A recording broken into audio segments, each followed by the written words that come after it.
Mga may init na bagong balita, mga balitang dapat mong malaman ngayong umaga. GV Balita Express. GV Balita Express. Mga balitang kinalap ng buong puwersa ng GV 99.9 Batangas. GV Balita Express. GV Balita Express. Mga balita sa loob at labas ng Timog Katagalugan. GV Balita Express. GV Balita Express. Narito na ang GV Balita Express. Magandang umaga mga ka-vibes. Kayo ay nakatutok sa GV Balita Express. Sa programang Good Vibes Morning, kasama niyo po ang inyong lingkod, DJ Frankie. At kasama rin natin sa kabilang linya, si DJ Joey Boy, keeping us GV informed, GV aware, and GV updated. Muli, ito po ang GV Balita Express. oras natin ngayon, 6 minutes makalipas ang 7 in the morning. Brought to you by RightMed. Dahil gusto ng RightMed na gumaling kayo. At para sa ating headlines, balita. Pilipinas umangat sa usaping gender equality ayon sa World Bank 2026. EDSA Revolution hindi mabubura sa kasaysayan kahit walang holiday. DepEd naglabas ng patakaran sa prioridad ang human-centered na pagtuturo at pagkakatuto alinsunod sa AI. 12 senador pumirma sa committee report para sa Anti-Political Dynasty Bill. Marketing company sa Lucena City binatikos dahil sa 3 buwan na hindi pagbayad ng sahod. PCGAD o pinalakas ang gender responsive governance sa Batangas. At lungsod ng Batangas handa na para sa RAM 2026. BIR inilunsad ang Friendly Tax Compliance Assistance Drive para sa mga negosyante at taxpayers. Para sa lagay ng panahon, alamin. At sa unang balita, umangat ang Pilipinas sa dalawa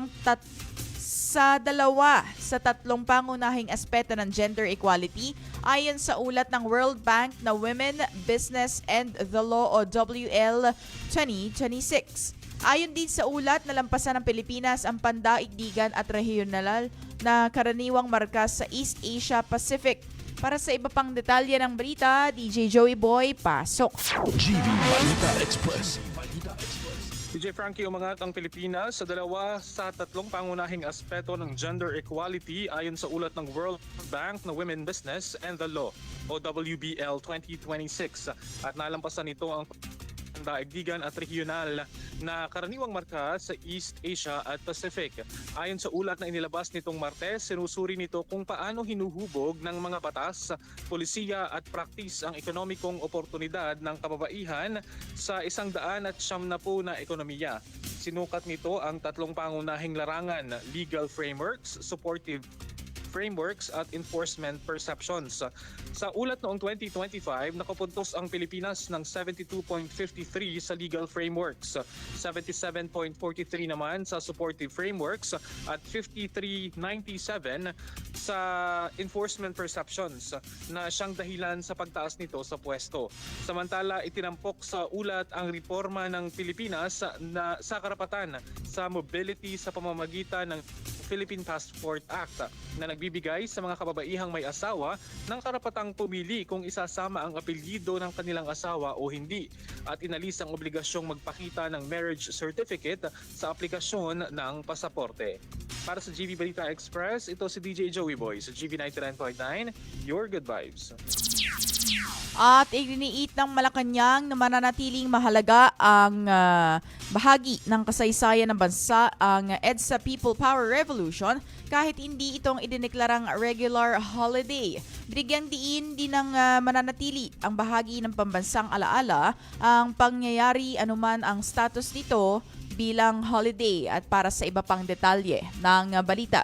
GV Balita Express. Iginiit ng Malacanang na mananatiling mahalagang bahagi ng kasaysayan ng bansa ang EDSA People Power Revolution kahit hindi ito idineklarang regular holiday kahapon, February 25. Sa isang press briefing, sinabi ni Palace Press Officer Undersecretary Attorney Claire Castro na hindi kailanman mabubura sa kasaysayan ng mga Pilipino ang naganap noong 1986 na ang ipinakitang tapang at pagkakaisa ng mga Pilipino. Binigyang diin niya ang mananatiling bahagi ng pambansang alaala ang pangyayari anuman ang status bilang holiday o hindi. Ang February 25 ay paggunita sa 1986 EDSA Revolution na nagpatalsik sa dating Pangulong Ferdinand Marcos Sr. at nagluklok kay Corazon Aquino bilang Pangulo. Noong 2023, inilipat ni Pangulong Ferdinand Marcos Jr. ang paggunita ng February 25 patungo sa February 24, araw ng Biyernes, alinsunod sa polisiya ng holiday economics. Sa mga sumunod na taon, hindi na isinama ang February 25 bilang regular holiday o special non-working holiday. Samantala, sinabi din ni Castro na pag-aaralan ng Pangulo ang panukalang gawing regular holiday taon-taon ang February 25 bilang pag-alala sa EDSA People Power Revolution bagamat hindi pa umano ito nakarating sa kanyang tanggapan. Para sa GV Balita Express, ako po si DJ Frankie sa GV 99.9, Your Good Vibes. Samantala, naglatag ang Department of Education ng mga gabay sa paggamit ng Artificial Intelligence or AI sa mga paaralan. Ito ay dahil sa kasabay ng lumalaking paggamit nito sa paggawa ng schoolworks at binibigyang diin ang kahalagahan ng human-centered na pamamaraan. Ang iba pang detalye, ulat ni DJ Joey Boy. GV Balita Express. DJ Frankie, naglatag nga ang Department of Education o DepEd ng mga gabay sa paggamit ng Artificial Intelligence o AI sa mga paaralan kasabay ng lumalaking paggamit nito sa paggawa ng schoolworks na binibigyang diin ang kahalagahan ng human-centered na pamamaraan. Kinilala ni Education Secretary Sani Angara ang mabilis na paglaganap ng AI sa silid-aralan, pagtuturo, pagkatuto at pamamahala sa edukasyon. Sa ilalim ng DepEd Order No. 3 or 003 Series of 2026, sinabi ni Angara na ang paggamit ng AI sa klase ay nauuna sa kakayahan ng basic education system na magpatupad ng malinaw, iisang pulisiya na maipatutupad. Ayon sa kanya, wala pang pambansang balangkas sa paggamit ng AI na sumusunod sa umiiral na batas at pamantayan sa privacy ng datos, katumpakan ng nilalaman at wastong pedagogiya. Dahil dito, ang mga guro at mag-aaral ay umaasa sa hindi formal at magkakaibang pamamaraan. Binanggit din niya na ginagamit na rin ang AI sa loob ng mga opisina ng DepEd para sa pananaliksik, analytics at iba pang layunin. Sa ilalim ng bagong gabay, inilatag ng DepEd ang ilang prinsipyo na nakaangkla sa balangkas ng mga pandaigdigang organisasyon tulad ng Association of Southeast Asian Nations o ASEAN at UNESCO. Isa sa mga pangunahing prinsipyo ay ang pagbibigay prioridad sa human-centered at pedagogically appropriate na interaction sa proseso ng pagtuturo at pagkatuto. Ayon sa kautusan ng DepEd, ang paggamit ng developmentally appropriate AI tools ay dapat tunay na makatugon sa pangangailangan ng tao at mapabuti ang pagtuturo at pagkatuto na pinapagana ng intrinsic motivation ng mga guro at mag-aaral na may kontrol sa AI tools. Hinihikayat din ng ahensya ang inklusibidad, pantay na oportunidad at pagkilala sa linguistiko at kultural na pagkakaiba sa integrasyon ng AI sa edukasyon. Para sa GV Balita Express, ito si DJ Joey Boy sa GV 99.9, Your Good Vibes. At mga ka-vibes, isang ulat mula sa Senate Committee ang naglalayong ipagbawal ang political dynasties hanggang sa ikalawang antas ng kamag-anak at dugo at kasal. Ito ay kasalukuyang nilagdaan ng 12 senador at sapat na raw upang magpasa ang batas upang magtungo sa masusing deliberasyon. Para sa iba pang detalye ng balita, GV Balita Express. isang ulat mula sa Senate Committee ang naglalayong ipagbawal ang political dynasties hanggang ikalawang antas ng kamag-anak sa dugo at kasal ay nilagdaan ng 12 senador sapat na upang maipasa ito sa plenaryo para sa masusing deliberasyon. Ang lumagda sa ulat ng Senate Panel on Electoral Reforms and People's Participation tungkol sa panukalang Anti-Political Dynasty Bill ay sina Senator Risa Hontiveros, Senator Erwin Tulfo, Senator J.V. Ejercito, Senator Francis Pangilinan, Senator Panfilo Lacson, Senator Lauren Legarda, Senator Sherwin Gatchalian, Senator Robin Robin Padilla, Senator Amy Marcos, Senator Juan Miguel Zubiri, Senator Bam Aquino at Senator Lito Lapid. Ayon kay Hontiveros na humahawak sa isang panel, isa siya sa 6 na pangunahing puntos ng ulat ay may malinaw na definisyon ng political dynasty na sumasaklaw hanggang sa ikalawang antas ng consanguinity at affinity, kamag-anak sa dugo at kamag-anak sa pamamagitan ng kasal. Ipinaliwanag din yan ang pambansang posisyon ay bibilangin ng hiwalay mula sa lokal na posisyon at hindi ipatutupad ang pagbabawal sa pagitan ng pambansa at lokal na posisyon. Sa ganitong paraan, nilalayon ng panukala na malinaw na tukuyin ang saklaw ng pagbabawal at tiyakin na magkakaroon ng mas patas at maayos na proseso sa pamahalaan. Para sa GV Balita Express, ako po si DJ Frankie. Sa GV 99.9, your good vibes. At ilang empleyado naman ang nagreklamo sa isang marketing company sa Lucena City dahil sa hindi raw sinasahuran sa loob ng 3 magkakasunod na buwan. At ayon din sa kanila, bagamat ibinawas na ito sa kumpanya, sa iba nilang gastusin, hindi pa rin daw na ipadala sa mga kaukulang ahensya sa gobyerno. Ang karagdagan detalye hatid sa atin ni DJ Joey Boy. GV Balita Express. Ilang empleyado ng isang distribution at marketing company sa Lucena City ang nag-ulat na hindi sila nabayaran sa loob ng 3 magkakasunod na buwan na nagdulot ng matinding pinansyal na hirap sa kanilang pang-araw-araw na pamumuhay. Ayon sa mga manggagawa, bagamat ibinawas ng pamunuan ang kontribusyon para sa SSS, PhilHealth at Pag-ibig Fund, hindi ito na ipadala sa mga kaukulang ahensya ng gobyerno. Dahil sa naantalang sahod, nahihirapan ang mga empleyado na tustusan ang pang-araw-araw na gastusin sa bahay, suportahan ng pamilya at matugunan ng pangunahing pangangailangan ng walang tulong. Ilang staff ang nagpahayag ng sama ng loob dahil sa naantalang benepisyo na nagdudulot ng kawalan ng seguridad sa kalusugan, retirement at pabahay, mga serbisyong mahalaga para sa kanilang kabuhayan. Ayon sa may-ari ng kumpanya, empleyado na maging matiisin habang sinisikap ng pamunuan na maayos ang hindi nabayarang sahod at mga obligasyon sa gobyerno. Ang Department of Labor and Employment o DOLE ay mahigpit na nagmamasid sa sitwasyon upang tiyakin na protektado ang mga karapatan ng mga manggagawa at naipapatupad ang tamang labor standards. Hinikayat din ng Labor Department ang mga apektadong manggagawa na idokumento ang kanilang mga reklamo at makipagtulungan sa mga investigador upang mapabilis ang resolusyon habang tinatapos ng pamunuan ang mga remedial na hakbang.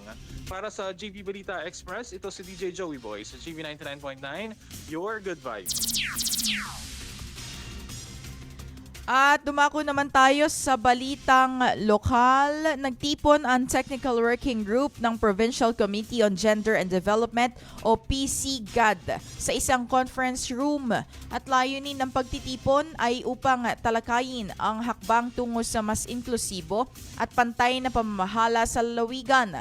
Isa rin naging paksang usapin ang pagrepaso sa Gender and Development Plan at Gender and Development Budget ng lalawigan. Sa iba pang detalye ng balita, GV Balita Express. nagtipon ang Technical Working Group ng Provincial Committee on Gender and Development sa conference room ng Provincial Social Welfare and Development Office upang talakayin ang hakbang tungo sa mas inklusibo at pantay na pamamahala sa lalawigan. Bahagi ng pagpupulong ang pagtalakay sa Executive Number 27 na naglalayong buuin muli ang Provincial Council on Gender and Development ng Batangas, pati ang pagsusuri sa kasalukuyang estado ng pagpapatupad nito. Isa rin sa pangunahing agenda ang pagrepaso sa GAD Plan at GAD Budget ng lalawigan. Sa kasalukuyan, ang pangangasiwa nito ay inilipat na sa GAD Focal Point System para sa 34 na lungsod ng bayan ng Batangas. Alinsunod sa Joint Memorandum Circular 2024-01 na inilabas ng Philippine Commission on Women, Department of Interior and Local Government, Department of Budget and Management at National Economic and Development Authority.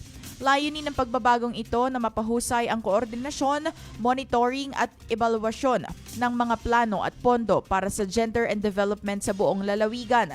Tinalakay din ng pulong ang paggamit ng Gender Responsive Local Government Unit o GIRL Assessment Tool, isang mahalagang mekanismo upang masukat ang antas ng GAD mainstreaming.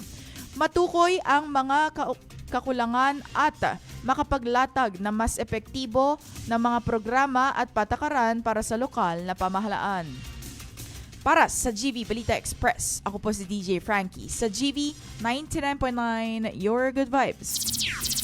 At inaasahang dadagsa sa lalawigan ng Batangas ang mga atleta at coach at opisyal mula sa 25 Division ng Calabarzon.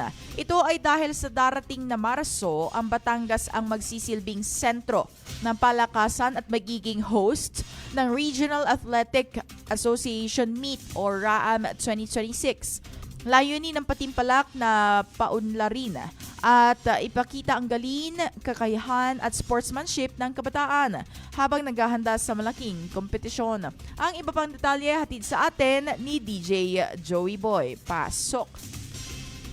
GV Balita Express.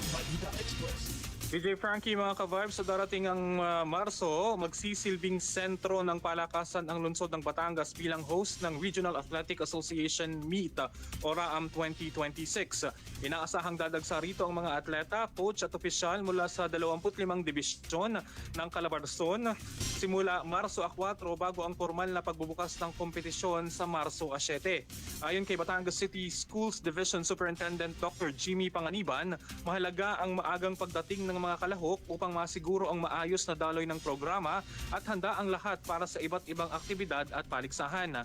Binigyang diin din na mayroong nakatalagang mga komite mula sa lokal na pamahalaan at Schools Division Office o SDO upang pamahalaan ang billeting, playing venues, peace and order, trapiko at iba pang pangailangan ng event.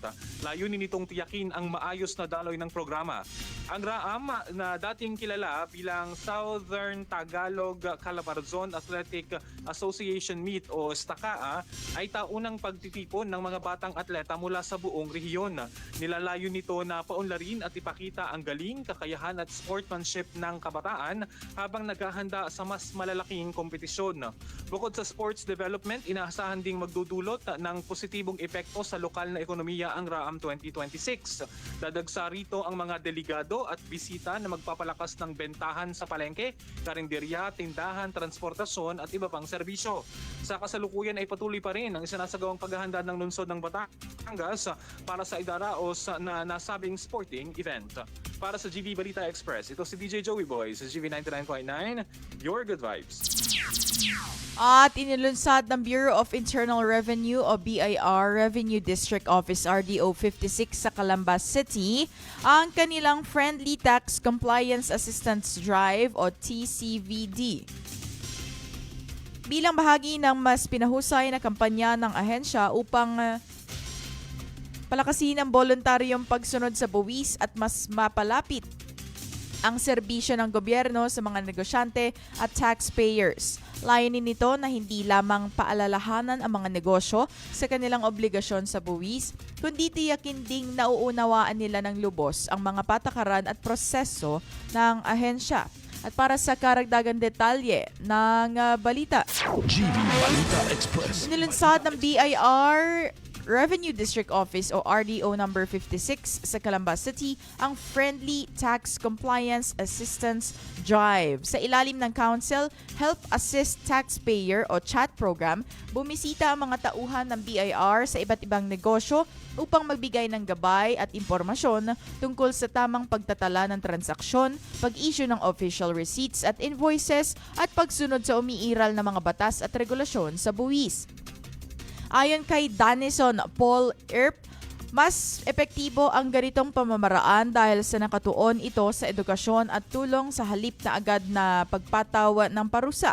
Layunin ng inisyatibong ito hindi lamang paalalahanan ang mga negosyo sa kanilang obligasyon sa buwis, kundi tiyakin ding nauunawaan nila ng lubos ang mga patakaran at proseso ng ahensya. Sa pamamagitan ng direktang pakikipag-ugnayan, nagkaroon ng pagkakataon ang mga negosyantes na magtanong. Linawin ang kanilang mga alalahanin at agarang maresolba ang anumang kakulangan sa pagsunod.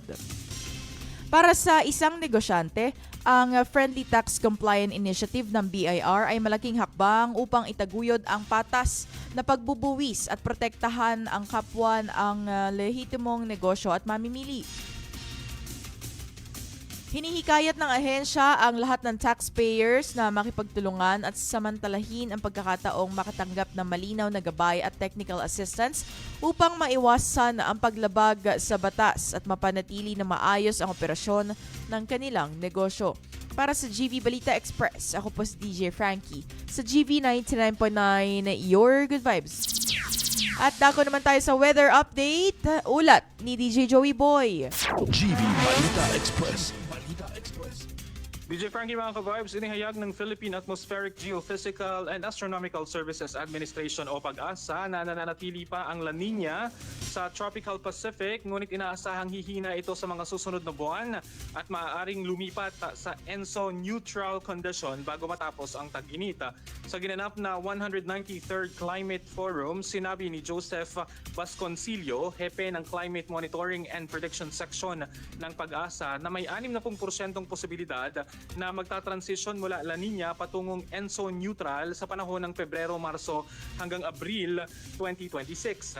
Ang ENSO-neutral ay umiiral kapag walang aktibong La Nina o El Nino.